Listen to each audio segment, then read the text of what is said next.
Hello, good evening. आता काय नाही, तुला नाही बोलत, व्हिडिओ चालू आहे. आणि निवडते मी वालाच्या शेंगा. खूप दिवस झाले, आठवडा झाला आणून, पण निवडणं होत नव्हतं. तर काय होतं, सकाळी खूप घाई असते शाळेत जाण्याची. तिथून आल्यानंतर वेळ भेटत नाही. चहा पाणी करून लगेच संध्याकाळची तयारी सुरू होते, छोटे मोठे कामे उरकून. आणि आता अशा निवडण्याच्या ज्या भाज्या आहेत ना, तुम्हाला खरं सांगते, मला अजिबात वेळ भेटत नाही ह्या निवडण्याच्या भाज्यांना. आणि मी टाळते पण ह्या भाज्या मग. तर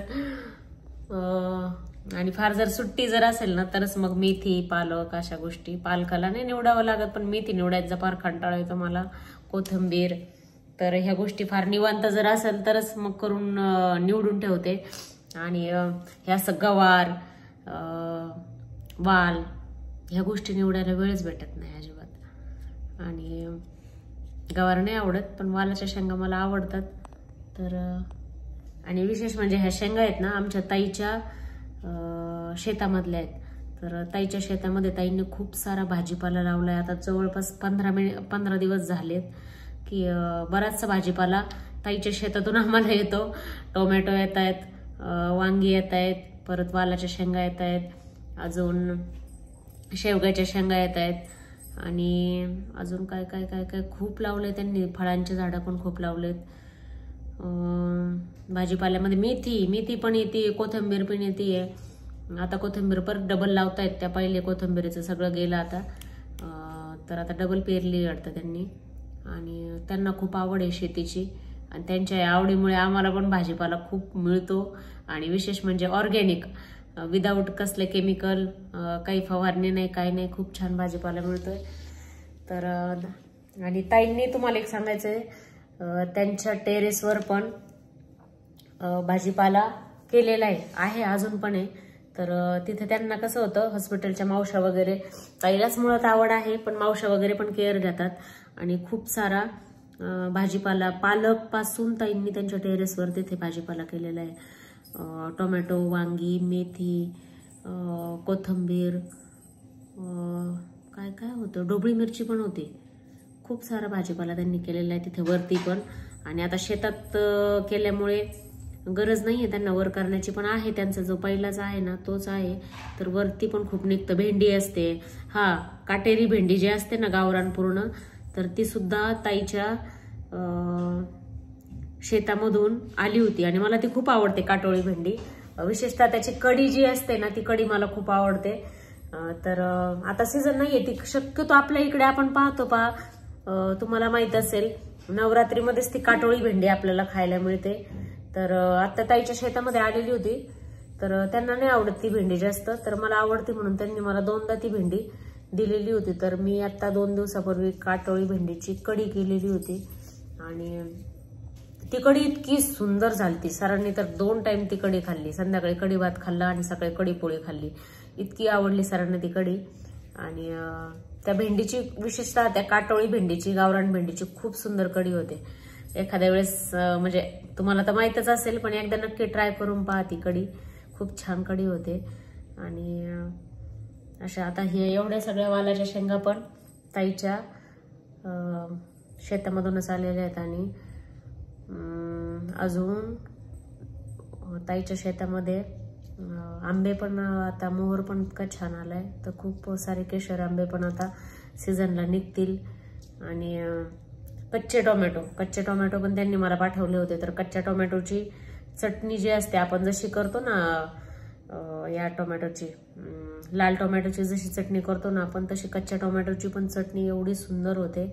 मी माझ्या सासूंना फोन करून त्याची रेसिपी विचारली होती. माझ्या सासूबाई पण फार सुगरण आहेत भाज्यांमध्ये. आणि ताईच्या हाताला पण एक नंबर चव आहे. आमच्या घरामध्ये सगळे एक से बढ़कर एक आहेत. तर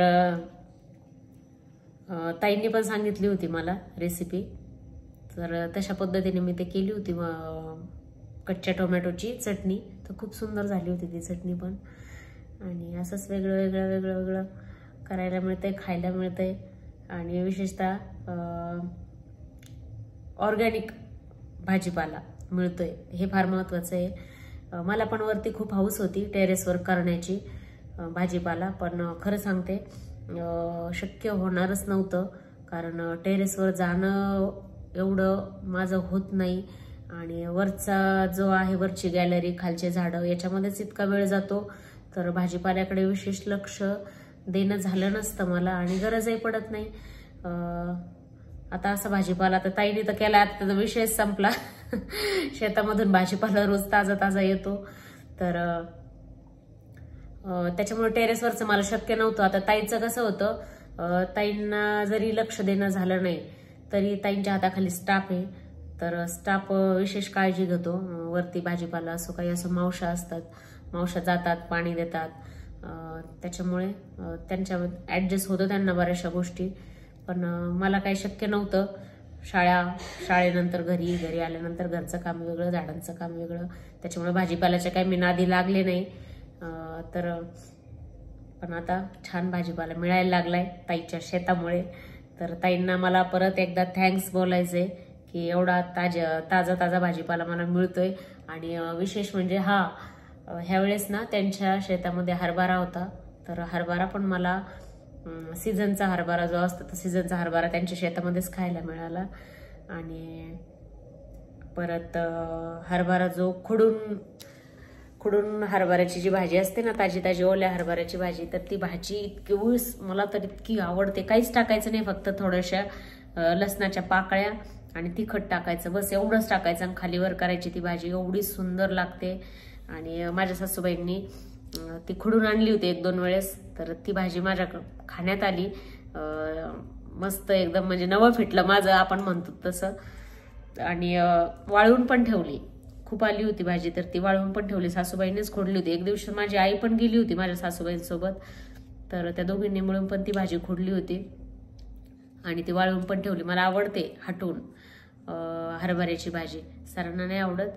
सरांना ती ताजीच आवडते ओली भाजी, पण मला ती हटलेली भाजी फार आवडते हरभऱ्याची. आणि मला हटलेल्या भाज्या आवडतात सगळ्याच गावरान पद्धतीच्या, आपल्या मेथी असो पालक असो आवडतात. आणि मी करत असते अधूनमधून, आणि माझ्या नादाने मग त्यांना खावंच लागतं, पण आवडतात. तसं केल्यावर खातात ते. खाण्याविषयी अशी फार वेगळी काही चॉईस नाही आहे कोणाची. पण मुलांना पण काय होतं, 4 गोष्टी आपण जर केल्या अशा गावरान, तर त्यांना पण पाहायला मिळतात, खायला मिळतात. नाहीतर आपण आता हे तर ग्रेव्हीच्या वगैरे भाज्या करतच असतो, पण ह्या गोष्टी पण त्यांना थोड्याशा पाहण्यात जायला हव्या. कालच विषय झाला ताईंचा माझा, कोणती भाजी लक्षात येईना मला, कोणत्या तरी भाजीचा विषय झाला. तर मी म्हटलं बरोबर आहे, म्हटलं मुलांना सुद्धा आहे ना ह्या कधी आपण केल्या तर पाहण्यात येतात, नाही केल्या तर काय पाहणार ना ते. तर आवर्जून ह्या गोष्टी आपण करायला हव्या. आता पिठलं आहे ना, माझी आई याचं पिठलं करते पहा, आळूच्या पानाचे जे देठ असतात ना त्याचं पण पिठलं करते. आणि म्हणजे ह्या गोष्टी रेअर आहेत, आपण फार करत नाहीत, पण म्हणजे करायला करतात, बरेच लोक करतात. पण आता जे कोणी जॉबला आहेत ना त्यांना असं फारशा गोष्टी करणं होत नाहीत बरं का वेगळ्या.